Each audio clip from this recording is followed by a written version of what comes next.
మన ముకుందాలో మరియు పూర్వీలో రిపబ్లిక్ సేల్ ఆఫర్. వీఏపై ఫ్లాట్ 10% డిస్కౌంట్. వివరాలకు సంప్రదించండి. నమస్తే అమ్మా. నమస్తే అమ్మా. అమ్మా, ఇంట్లో చనిపోయిన వాళ్ళ చిత్రపటాలు అసలు పెట్టుకోవచ్చా? పెట్టుకుంటే ఎక్కడ పెట్టాలి, ఎలా పెట్టాలి, పూజా విధి విధానం ఏమైనా ఉంటుందా? అందులో నాకు ఇంకొక చిన్న డౌట్ కూడా యాడ్ చేస్తాను. మీరు ఈ సమాధానాలు చెప్పాక నేను యాడ్ చేస్తాను. అలాగేనమ్మా. చనిపోయిన వాళ్ళ చిత్రపటాలు ఇంట్లో పెట్టుకోవచ్చు, ఎందుకంటే పూర్వుల గురించి తెలియాలి కదా మనకి. అందువల్ల పెట్టుకున్నందువల్ల నష్టమేం లేదు. కాకపోతే వాళ్ళని పూజా గృహంలో పెట్టకూడదు. పెట్టకూడదు ఎందుకంటే వాళ్ళు పితృదేవతలు. దేవతలు వేరు, పితృదేవతలు వేరు.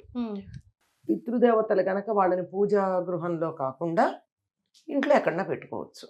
వీలైతే దక్షిణం వైపు పెడతారు. అది దక్షిణం వైపు అనగానే దక్షిణ మొహం చూడాలా, దక్షిణం వైపు హ్యాంగ్ చేస్తూ పెట్టాలా? అదొక దక్షిణపు గోడకి పెట్టాలి. ఎందుకంటే వాళ్ళు ఉండేది అక్కడ. మనం ఇక్కడి నుంచి దక్షిణం చూడటల్లా, వాళ్ళు ఆల్రెడీ అక్కడ ఉన్నారు దక్షిణపు దిక్కున. అందువల్ల అక్కడ పెడితే దక్షిణం వైపు ఉంటే వాళ్ళది సరైనటువంటి స్థానంగా ఉంటుంది. వాళ్ళకి పూజాధికాలు నిత్యం ఎందుకు చేస్తారమ్మా? చేయమని ఎక్కడన్నా ఉందా? ఎక్కడ లేదు. లేదు కదా. అంచేత వాళ్ళకి నిత్యం పూజాధికాలు చేయక్కర్లా. గౌరవం ఉందనుకోండి, అందంగా ఉంటుందని ఒక దండ వేయండి, తప్పేం లేదు. ఓ పువ్వు వాళ్ళ దగ్గర పెట్టండి, పూజ కాదు, అలంకారంగా అంతే తప్ప వాళ్ళకి నిత్యం పూజాధికారి ఏమీ నిర్వర్తించాల్సిన పని లేదు, అవసరం లేదు. అయితే వాళ్ళని మనం పూజించే పద్ధతి వేరే ఉంది. దేవుడికి దండలేసి షోడశోపచార పూజ చేస్తాం గాని పితృదేవతల్ని పూజించే పద్ధతి అది కాదే. శ్రాద్ధ కర్మలు ఉన్నాయి కదా, శ్రాద్ధ కర్మల్లో వాళ్ళకి చేయాల్సిన పనులు ఏం చేస్తారో ఆ విధంగా అది కూడా వారు చనిపోయినటువంటి తిథి రోజున చేస్తారు. లేదు ఇంకా కొన్ని సందర్భాల్లో చేసే ఉన్నాయి. మహాలయ అమావాస్య ఉంది, ఆనాడు వాళ్ళకి తర్పణాలు ఇస్తారు.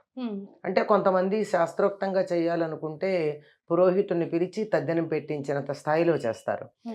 మామూలు నేను తద్దినం పెడతాను, ఎంతమంది తల్లి తండ్రి ఎవరో ఇద్దరు ముగ్గురు కూడా పెట్టే అవసరాలు వస్తాయి కదా కొన్ని సందర్భాల్లో, వాళ్ళందరికీ సంవత్సరం అంతా నేను పెడుతూ ఉంటాను అనుకునేటటువంటి వాళ్ళు మహాలయ అమావాస్య నాడు ప్రత్యేకంగా పెట్టక్కర్లా.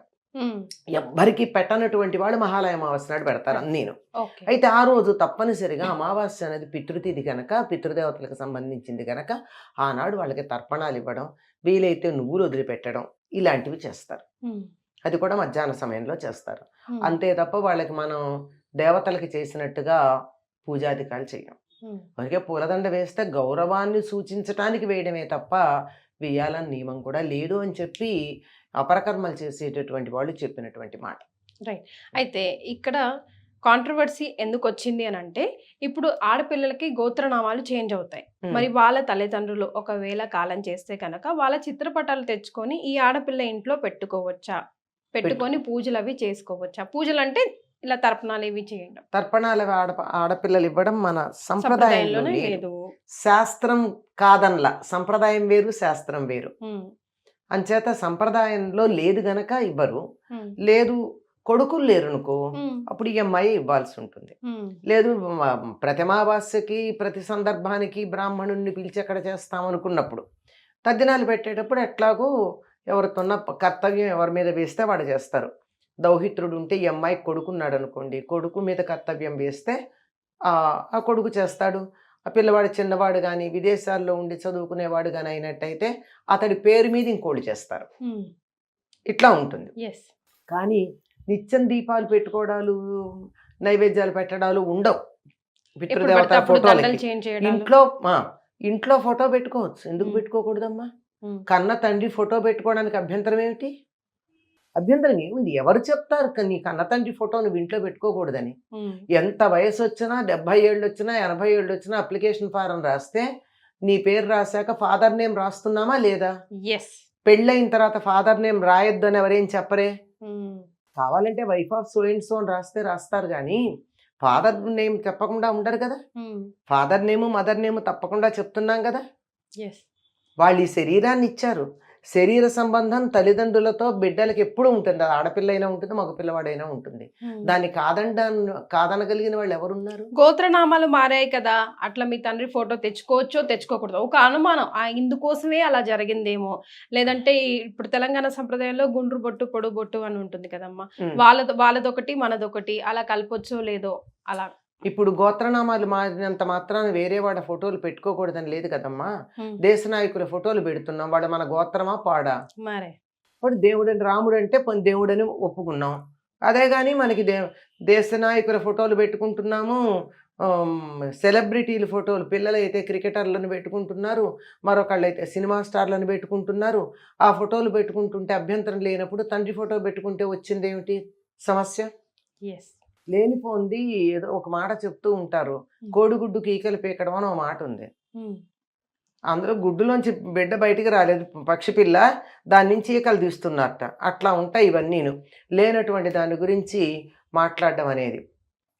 తల్లిదండ్రుల ఫోటోలు తప్పనిసరిగా పెట్టుకోవచ్చమ్మా. ఇప్పుడు పితృదేవతల శాపం అంటే దాని ద్వారా ఎలాంటి నష్టాలు వస్తాయా? ఇప్పుడు మీరు అన్నారు అడ్డబొట్టు నిలువు బొట్టు అన్నారు, అదొకటి అడిగారు కదా.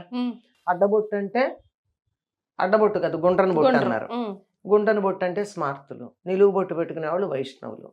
స్మార్తులు ఆది నుంచి ఉన్నవాళ్ళు. స్మార్తులు అంటే స్మృతిని అనుసరించేవాళ్ళు. స్మృతి అంటే వేదం, వేదం చెప్పినట్టుగా జీవిస్తామనేటటువంటి వాళ్ళు స్మార్తులు. వీళ్ళని శైవులని పొరపాటు పడుతూ ఉంటారు, కాదు. అయితే వైష్ణవులు అంటే శ్రీ వైష్ణవం వచ్చాక శ్రీ వైష్ణవం పాటించే వాళ్ళు వైష్ణవులు.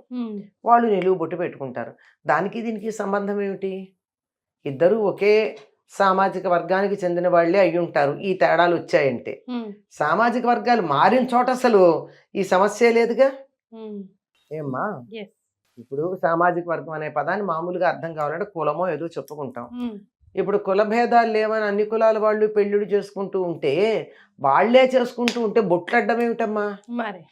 ఏమో వాళ్ళని శ్రీ వైష్ణవం తీసుకుంటే నిలువు బొట్టు పెట్టుకుంటానేమో, లేదు నాకు నిలువు బొట్టు విసుగ్గా అనిపిస్తే గుండ్రని బొట్టు పెట్టుకుంటానేమో, సాధు తెచ్చి పక్కన ఇక్కడ పెట్టుకుని నేను మా మతం అనుకుంటానేమో.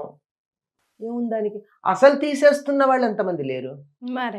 అట్లాంటప్పుడు ఇవన్నీ దేనికో దానికి మనస్సులో ఏదో అభిప్రాయం ఉండి ఆ అభిప్రాయాన్ని సమర్థించుకునేటందుకు కారణాలు వెతుక్కుంటా, దొరికింది ఈ కారణం చెప్పి అది ఆపచ్చు అని చెప్పి వెతుక్కోవడం, ఎక్స్క్యూజెస్.